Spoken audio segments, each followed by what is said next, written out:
Heute bei den Late News hat die Polizei in Dülmen zwei Achtjährige bei einer Spritztour mit einem alten Quad gestoppt. Die beiden hatten dieses von ihrem großen Bruder ungefragt ausgeliehen und waren damit in der Altstadt von Dülmen unterwegs.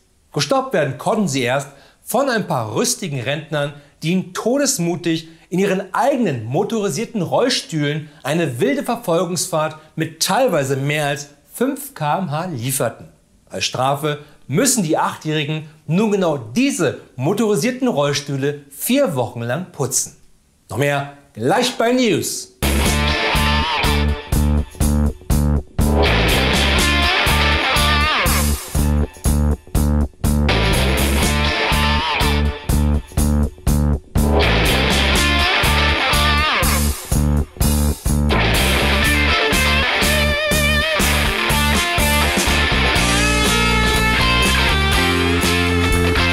Hier ist Jerusalem mit den aktuellen Late News aus dieser und der nächsten Welt. Natürlich heute Abend, wie immer mit mir, Florian Strehlers. Und selbstverständlich bin ich heute Abend wieder nicht allein im Studio, sondern auch diesmal werde ich unterstützt von den einzigartigen Late News Korrespondenten aus allen Ecken der Welt. Ob aus New York, Sydney, Kapstadt oder wieder aus Bielefeld oder zumindest vielleicht. Aber kommen wir zuvorerst einmal zu den wichtigsten Nachrichten aus der Heimat und schauen nach Berlin.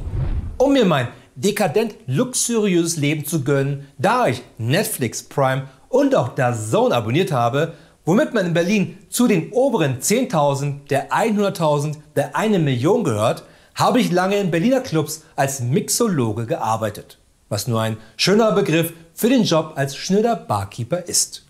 Wohlwollenden Gerüchten nach basiert zudem der Tom Cruise-Film Cocktail von 1988 auf meinen Erlebnissen als Barkeeper zwischen 1996 und 1999.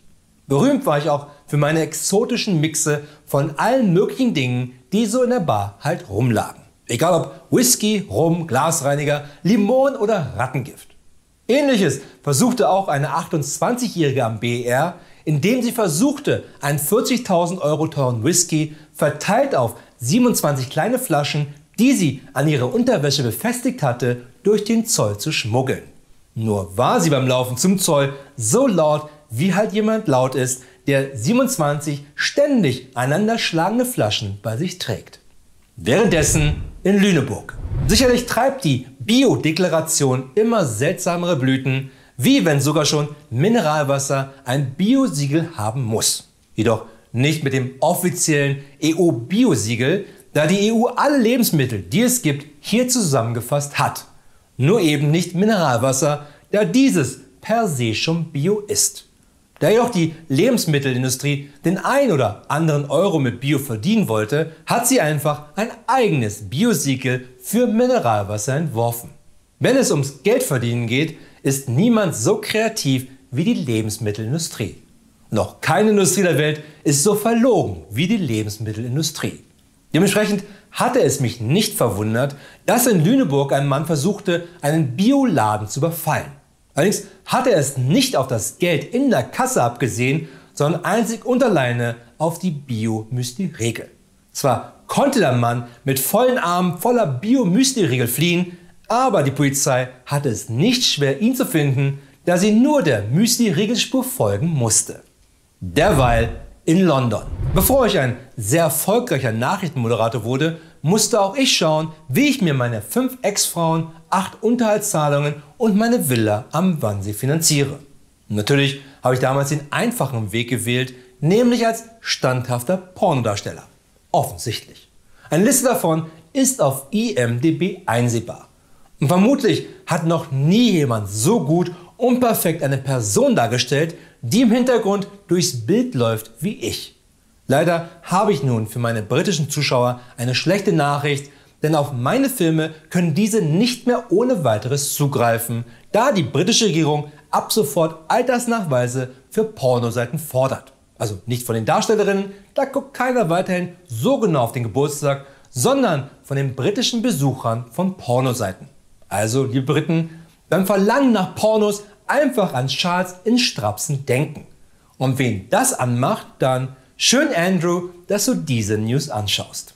Unterdessen in Riad. Jedes Jahr werden auf dem König Abdulaziz Kamelfestival in Riad nicht nur Akrobatikshows und Kamelrennen veranstaltet, sondern wird auch das schönste Tier gekrönt. Viele in Niedersachsen kennen das von den Schönheitswettbewerben, auf denen die schönsten Schweine und zukünftige Ehefrauen in abgelegeneren Teilen Niedersachsens prämiert werden.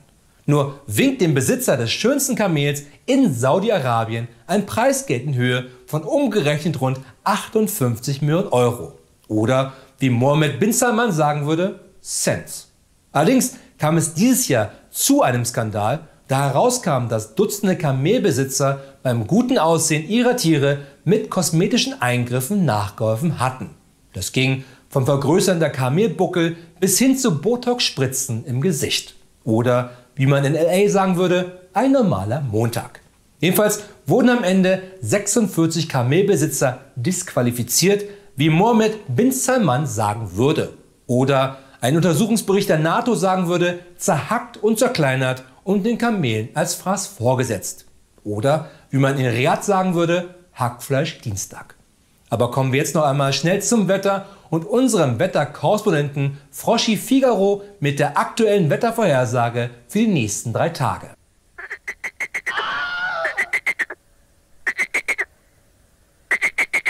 Danke, Froschi Figaro. Und immerhin bedeutet diese Wettervorhersage, dass es in den nächsten Tagen entweder sehr viele Barbiere aus Sevilla regnen wird oder Froschi nur die Biografie von Pierre-Augustin Caron de Beaumarchais gelesen hat und ihm nun nacheifert als Uhrmacher, Hofbeamter, Musiker, Spekulant, Schriftsteller, Verleger, Geheimagent, Waffenhändler und Revolutionär. Nur leider nicht als Wetterfrosch. Also ein fast normaler August für jeden Wetterfrosch mit dem Nachnamen Figaro. Das waren die Late News für heute, aber keine Sorge, wir sehen uns wieder am Freitag mit weiteren aktuellen Nachrichten. Ein letztes Mal dann aus Jerusalem. Nicht vergessen, alles andere da draußen sind nur Fake News.